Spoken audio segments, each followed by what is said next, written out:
In the summer of 1940, one of the fiercest air battles of all time raged over southern Britain. The German Luftwaffe wanted to destroy the Royal Air Force to pave the way for a land invasion. But in what became known as the Battle of Britain, the RAF resisted. Here is the midnight news, and this is Alvar Liddell reading it.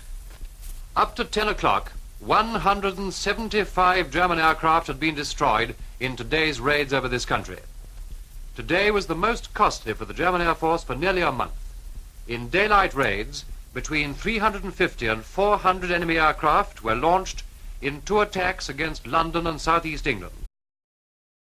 Let me show you guys the difference, the way I talk. This is my real accent, by the way. But I'll show you how I can dummy it up to make it more of a Brooklyn accent. You ready? Hey, how you doing? My name is Vinny.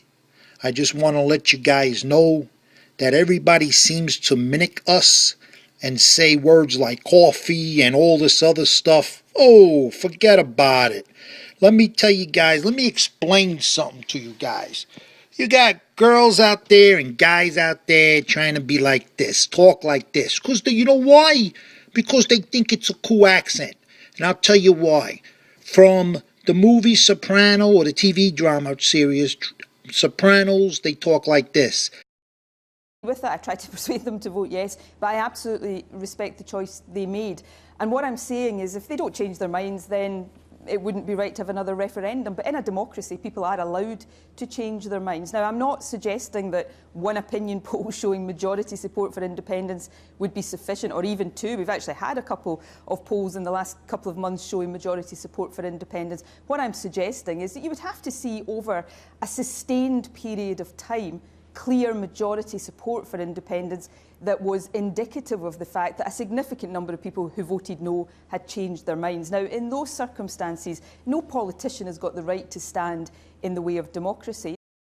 Grandmother Paul lived to be 91, so I had many years in the kitchen with her as an adult. She taught me how to make my first pot of chicken and dumplings, so she played a big influence, and she was so good in the kitchen. I didn't realize until the last 10 years just how good my grandmother was.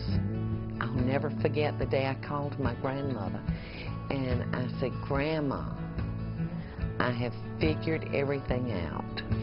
And I was telling her how the bag lady was going to work, and I was going to cook all these wonderful meals. And when I finally stopped to take a breath, I said, "Grandmother, are you there?" And it was just silence. And finally she said, "Pauline, have you lost your damn mind?" You know, I don't know. I think that is a question that sometimes I get frustrated with.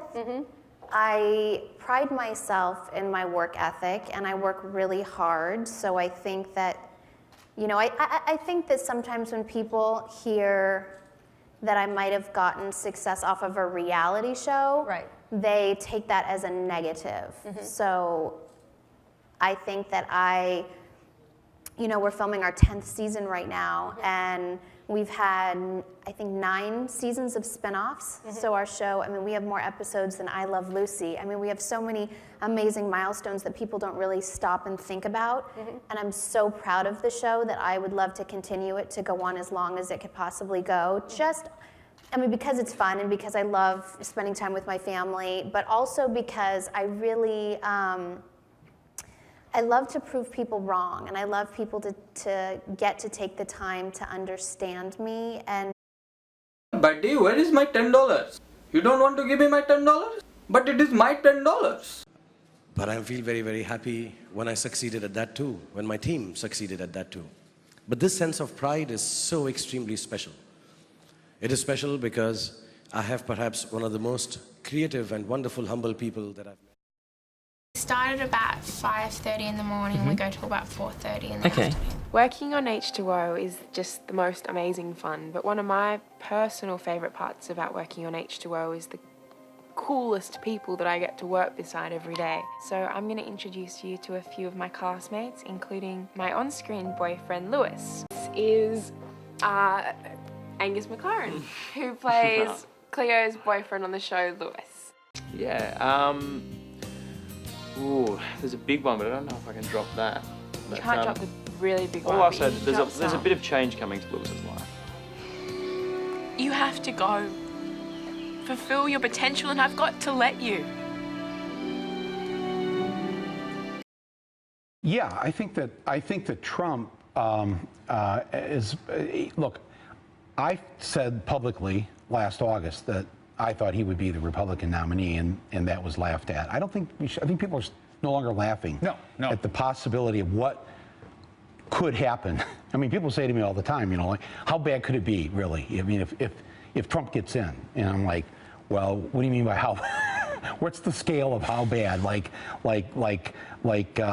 bad? Like Frank Underwood pushing Zoe in front of the metro train bad, or Baxter putting the bar of soap by Lady Grantham's bathtub so she'd slip and lose the baby bad? I mean, I don't know how bad, but I would say pretty bad. Both? And how can I have a chicken in the breakfast? You can have a chicken in the breakfast if you ask for chicken in your breakfast. Breakfast, is it? Breakfast. So how do you... The best people in the whole world. Really? Like the whole world, though. How much world have you seen? How much of the world have I seen? I've seen Spain, Portugal, Brazil. Brazil? Yeah. And you're only 18? Yeah, no, 19. 19? Yeah. And you've seen so many countries? Yeah. Wow. I went on 11 holidays in 1 year. Oh my God. 11 holidays in 1 year? Yeah. You robbed a bank or something? My nan won the lottery. Huh? My nan won the lottery. The what? Do you know the lottery? Your grandmother won the lottery. You won the lottery? My nan. Your nan? Yeah. Oh my God. So she took you to the vacation? Yeah. To Spain. Whoa. You were translating from Scottish to... No, from... Scouse to English for her? No, I can't speak Spanish or anything, so I was just trying. I learned agua. That means water. You want some money? I ain't got none. I ain't got none, mate. In third persons, we usually use them in reverse. For example, you wasn't even there. I weren't even talking to ya. Keep it under your hat, yeah? But we have our own words for things. For example, my missus means my girlfriend, my wife. Say someone's attractive, we say they're fit. Your missus is fit. To say the opposite, someone's ugly, they are a minger. You are a minger. That girl is a minger. Dosh, dough. You want to talk about money? You're talking about your dough, your dosh, mate. I ain't got no dosh. I ain't got no dough. Up the duff, that means you're pregnant. So your missus up the duff, mate. I can speak 2 languages, English and Afrikaans. So ek hoop julle geniet hierdie video en subscribe. And 3 is my favorite food ever is pizza, but I always eat it with banana extra. 4 is what facts about me? I only have 1 pet and I don't have any tattoos, unfortunately. Parents worked when I was growing up, so I was in crashes and play schools and all that stuff all growing up, so I was exposed to a lot of American media when I was a kid, and because of that I've got a soft kind of unpronounced accent, and it's also because my family is from all around Ireland. Like my dad's from the north and my mum is from the west, and I've got loads of cousins in the south and I live in the east, so it's kind of neutral. And I don't really know, but because I always found Englishmen more elegant and gentlemen than Frenchmen. What does that mean? More in what way? Where they are more, I mean, the men I met, through my work on the crew, that the only, but they are more, I don't know, polite and attentive and, but less romantic. Well, I don't know, I didn't have any romance with an Englishman, but...